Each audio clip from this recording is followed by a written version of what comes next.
So I'm not very qualified to talk about Descartes, but we're not going to get too serious. What I can talk about is milk and bread. I declare, therefore I am. I'm going to talk today just about a very simple topic, and that's declarative code. What does it mean to try to think more declaratively? And we'll look at some code examples, and we're kind of going to think about thinking when we write. But first of all, the best I can do to get philosophical is talk about milk and bread. And I often get this request or something like this from my wife: can you go buy milk and bread from the shops? Can you go buy milk and bread from the shops? And sometimes I ask myself, what does my wife actually want? Because one time she asked me this, I said, yes, I can. And it took me a whole minute to realize it's time to go. The relatives are coming over, you better get your milk and bread. Of course I could. What does my wife actually want? And also to think about what she isn't saying. And what she hadn't said is not just a question of is it possible, but do it now. And the reason why she wants to do it now is because my relatives are coming over. And if my relatives are coming over, it means I should know that I should also buy some Doritos and some snacks and some extra tea because we don't have any. One thing that she really doesn't care about that I can find myself talking about a lot is what's the best way to get to the shops?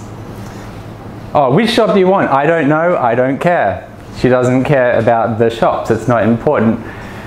The thing that really matters is milk and bread. So here we've got Atlassian to Woolworths. You can see that there's 4 different routes to Woolies, and all of them are 4 minutes. In a sense, declarative code is like this. Declarative code does not care about how you get there. It cares about what you want. Or maybe what your boss wants or your customer wants.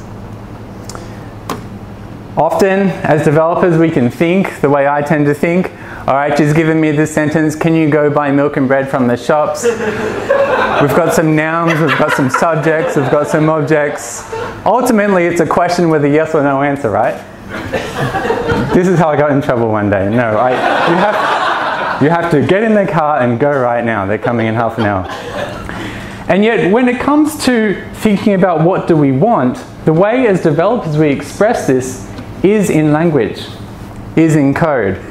These are our tools to express what we want, and we can easily become confused between the nuts and bolts of how to make something happen. You push this array here, you flip this bit there, and ultimately, what is it that you're trying to do? What do you want? And that's what I mean by what do you declare. A great example is in testing.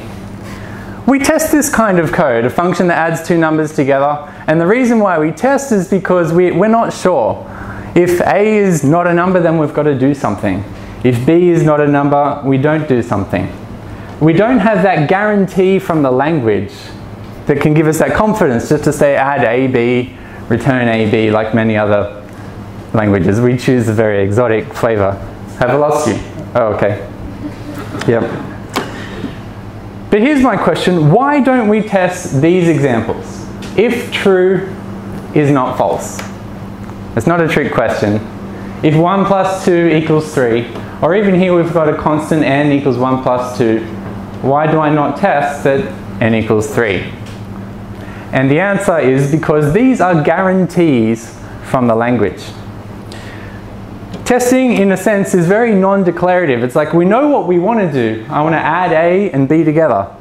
And because I've got some kind of uncertainty in my language, I have to stop and I have to do these kind of ugly manual tests and checks. But when we get to these kind of nice guarantees of the language, we know that every time they're going to work. Every time. So you've probably heard before declarative JavaScript or declarative code. And as JavaScript progresses, people are adding more and more language features. And it was a big deal a few years ago when map and reduce came out, and people would say, why do I need a for loop? I'm sorry, why do I need a map? Why do I need filter? Why do I need reduce? I can do everything I ever want with a for loop.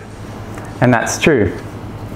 So that's what we're going to look at today. Just take one example of being declarative, we're going to look at the topic of iteration. And I've got some pictures of my pets.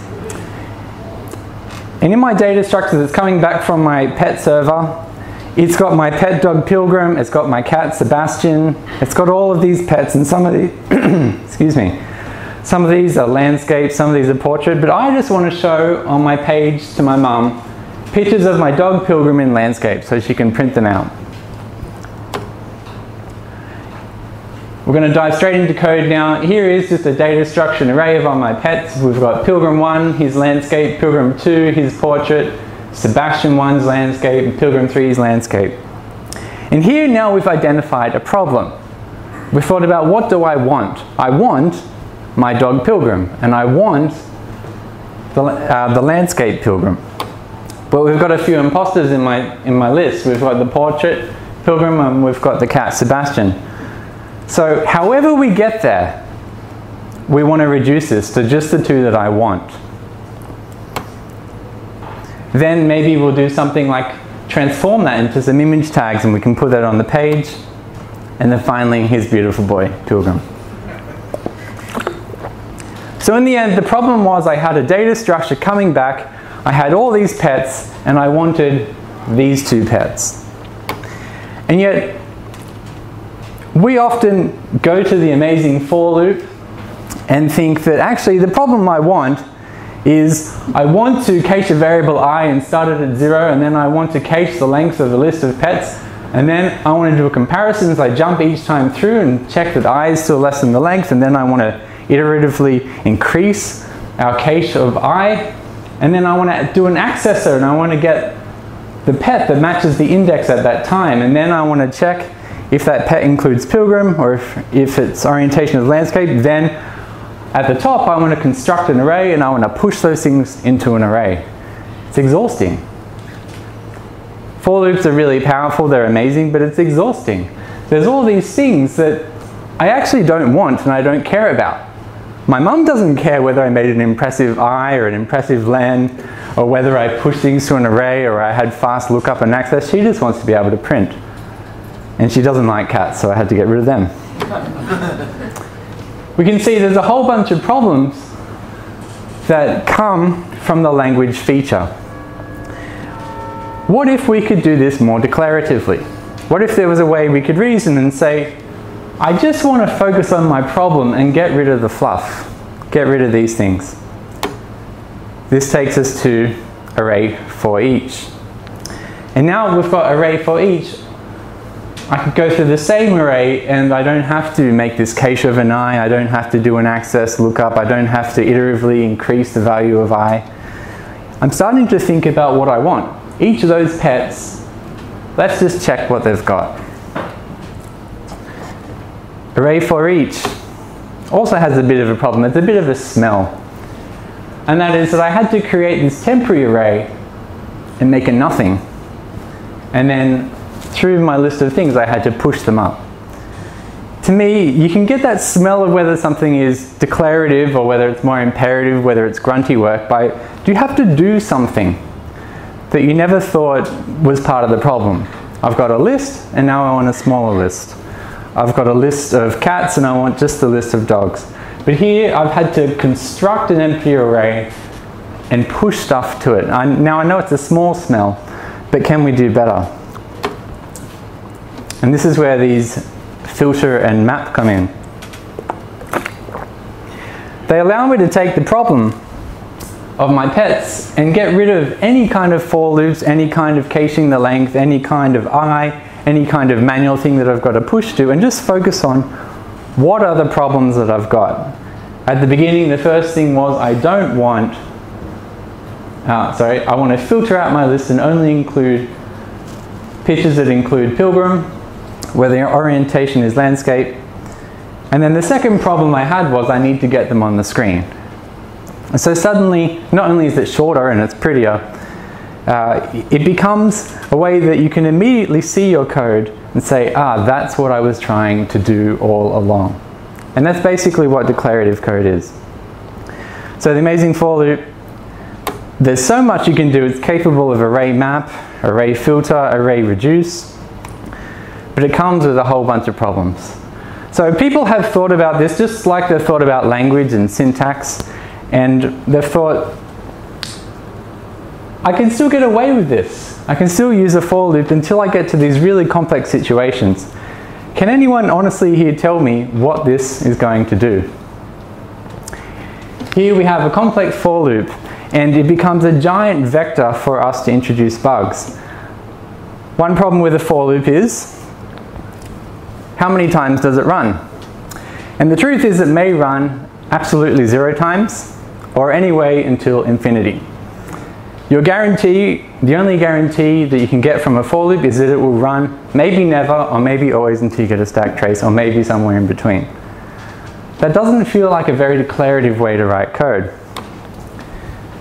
The next thing is, what order is it going to run in? As your for loops get more and more complex, and I know the dogs is a simple example, but as you start to do asynchronous requests and fold in different signals and different events, you start to wonder, are they going to be in order?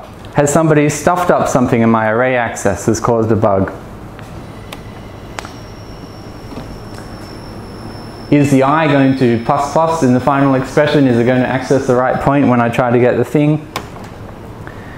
And what kind of operation does a for loop do? We could access everything, do all these things, and in the end, our for loop may not actually push anything. You see, for loops do nothing and everything. That's why they're so powerful, that's why they're so amazing. But they don't give us an array. At the start I said I want a list of my dogs so I can show pictures of them. And so here we see that there's another guarantee, is that I don't know the operation.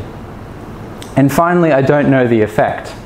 If it gives me an array to begin with, what does it do with that array? What's actually happened? Now I know that that's kind of hard to follow, so let's look at how this compares. Oh, we'll do one more, yep. The last thing it does is it has lots of changes. I start off with a bit of data at the top, and I sort of do a race and do a lot of dirty stuff until I push it, until at the very end of changing and oops, maybe I stuffed this up, I've got my list, I've got my dogs. These are a lot of good reasons why a for loop is not very trustworthy. And if you wanted a way to guarantee removing bugs, you should really consider the huge vector of ways you could attack and stuff up a for loop. And not just for your colleagues, but for yourself. If you think that, oh, I'll just write a for loop and it'll be fine later, try reading your own code in a year's time and think what you're doing. It doesn't have a good track record. We can compare this to a for each. Here we've got our data store again, and we do for each. And it's doing some kind of complicated conditional logic, and it's pushing it back up to the store. Except this time, we know how many iterations there are. For loop 0 to infinity. This time it's 1 for every single item in our list. We know the order. This time it's exactly the order that occurs. But we still don't know in a for loop what is the operation. Hopefully somewhere down there there's a push that stores to an array, but if that's hidden away in a function, there's no way that we can have that kind of declarative guarantee.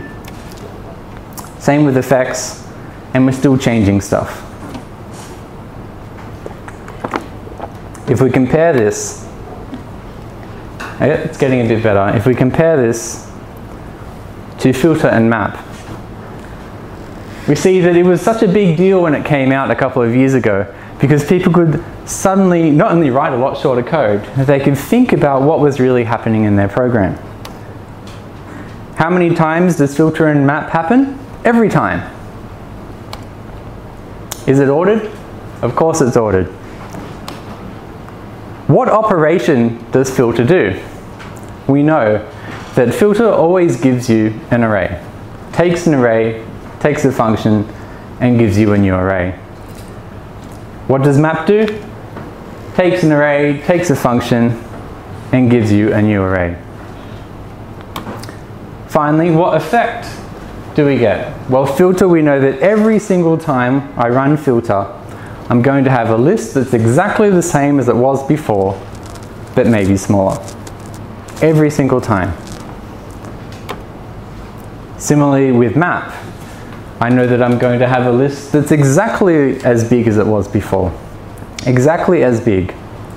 except something's going to be changed. And that's one of the cool things about map and filter, which I'm sure many of you have used before, is that nothing you do in map can shrink your list.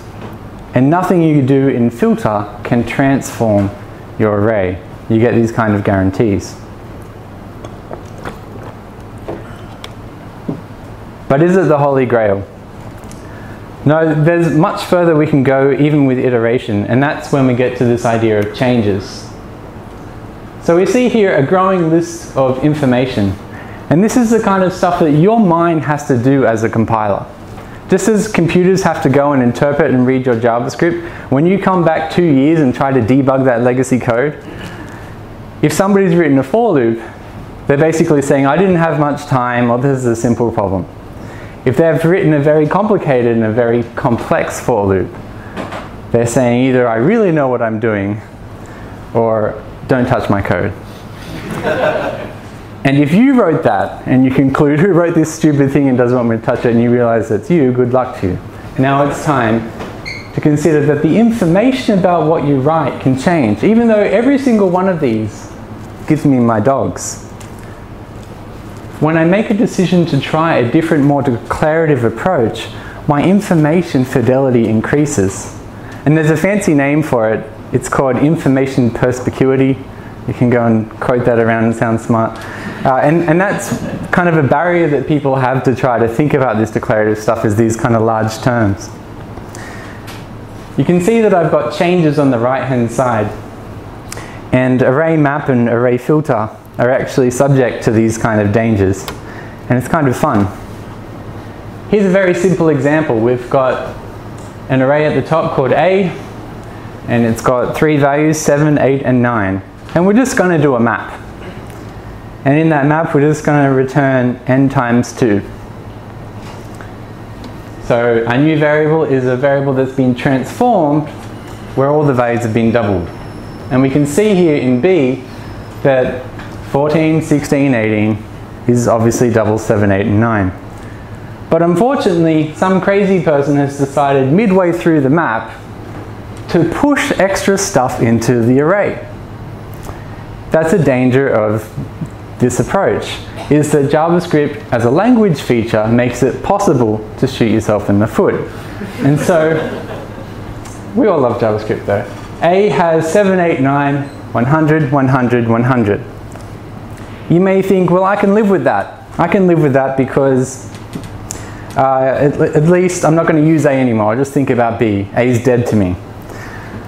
If we try a different approach, it gets a bit more exciting. In this case, A is 7, 8, 9. Very similar. B is n times 2. And instead of using push, I've used unshift. And I've pushed it into the front. What happens in B? Of course, the answer to 7, 8, 9 doubled is 14, 14, 14. Once you start to mutate something as it happens, or start to change things as it happens, you can get a lot of non-declarative, unpredictable, crazy things. That's not what I want, says my wife. Yeah.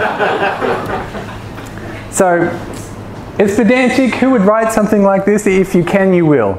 If someone can, if one of your colleagues can, you will. And you might surprise yourself what you've written in the past once you try to debug it. We could try to fix this. And here I've got a function that tries to fix it. And I'm calling it safer map. And what safer map does is it takes an array and it takes our callback function.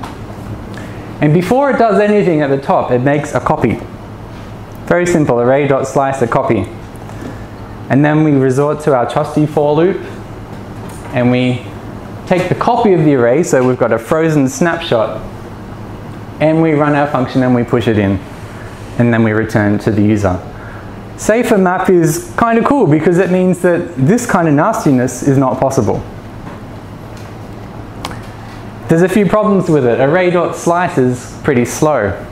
If you've got really large data sets, if you've got very complex data logic, array.slice is not really that great. But we see that our information perspicuity, if I say it 3 times, has gotten even greater and even greater. And as these little nuggets of information, it's kind of like the information that comes with the code increases, so does our confidence in what's going to happen. It's like when I talk about going to the shops with my wife, I don't subconsciously think, oh, she's used a subject, a verb, an object. But these are some of the cues that I naively think are going to help me sometimes know what she wants. But in coding, it's true. Where can we go from here? Well, in textbooks, this is how it's represented. Instead of saying, what's the iterations, who knows, they give you this lovely upside down A, which means for all. Instead of calling it, is it ordered, they'll say words like, is it sequential? Instead of saying, what's the effect, they'll call it a morphism. This is in kind of the literature that talks about this declarative code. Instead of saying something like changes, am I stuffing around with changes is dangerous, people use these words like immutable.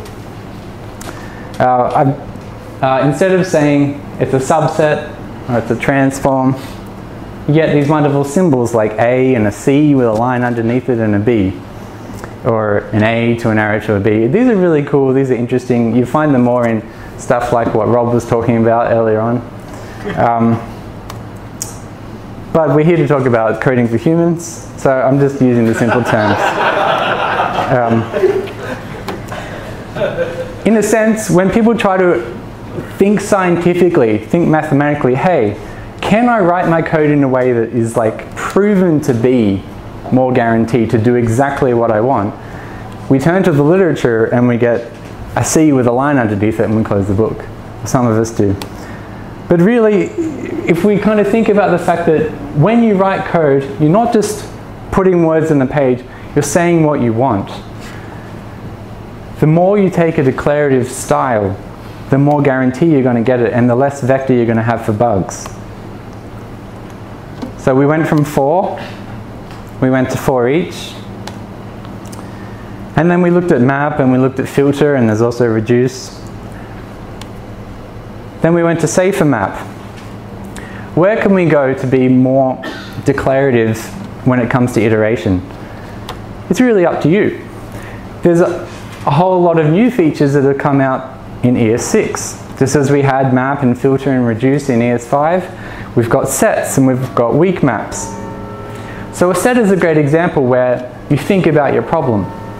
If my problem is I've got a deck of cards, I know that each card is going to be unique because I'm playing a game. I could use a set because a set allows me to say I can't have 2 aces of spades in my deck of cards. We're trying to play poker. It's this kind of thing that tells you that there's further restrictions on what's possible in your code. 4 is very free, it's amazing, you can do whatever you want. Once you get to map and once you get to filter, there's a lot less power in what it can do. And once you get to safer map, it's even less powerful. You can't transform, so you can't do mutations. Things like set and weak map are kind of these kind of iteration features you can take advantage of. And probably many of you have heard of these features too. Underscore or lodash and immutable.js. These are kind of the language features that are in our community this year that people are talking about. Obviously, immutable.js is pushed a lot with React and with Redux. And they're trying to add to a language that doesn't have language guarantees, a library to give us that guarantee and that trust. Very similar to what FlowType was doing with Rob earlier today. He was saying, if you do this, you have a guarantee that it can't stuff up. If I say a string's a string, I can never use it in a function to add 2 numbers. In this case, with an immutable list and immutable map, we get these kind of language guarantees. It becomes a bit scary when you try to get into a library like immutable.js because everything you think you know is wrong. You don't have that kind of freedom to use an array or just to shove anything anywhere you want. You have to interact with a very strict, very annoying, very bossy kind of library. No, you have to use this getter. You have to use this setter, and if you don't even get your data back. There's no way you can shove it in or add a sneaky property. But that kind of strictness that's provided is also a way to leverage this declarative code. What does my boss want? Or what does my client want? Or my boss, my wife? What aren't they saying? And finally, it's actually the destination, not the journey when we write code sometimes. It might be the journey as we try to learn, but I want my dogs. I don't want to cache an I, I don't want to cache a len, I don't want to do an array accessor. I just want my dogs, or the milk and bread. How do you get into declarative code and people have different opinions? These are the kind of things you can think of. When I'm saying something, am I spending more time thinking about how to do it or what I want? Could I give this to anyone and immediately they can say, oh, that's what you want? Or do they have to rummage through additional details? What they aren't saying, especially when you go to your colleagues and they ask you, hey, I've got a really difficult problem, I'm trying to fix it, can you help me? And you sit down with them and you say, okay, what are you trying to do? Oh, I'm trying to push this here and I'm trying to shove this there and I'm trying to hack this here and I'm trying to loop this. Thinking declaratively can help you and can help them. You can say to them, what are you actually trying to achieve? Where are you trying to get to? Where's the milk and bread? Declarative code is about the journey, not the destination. The destination, not the journey. Great. Doesn't matter if you start. And that's what I got. Thank you.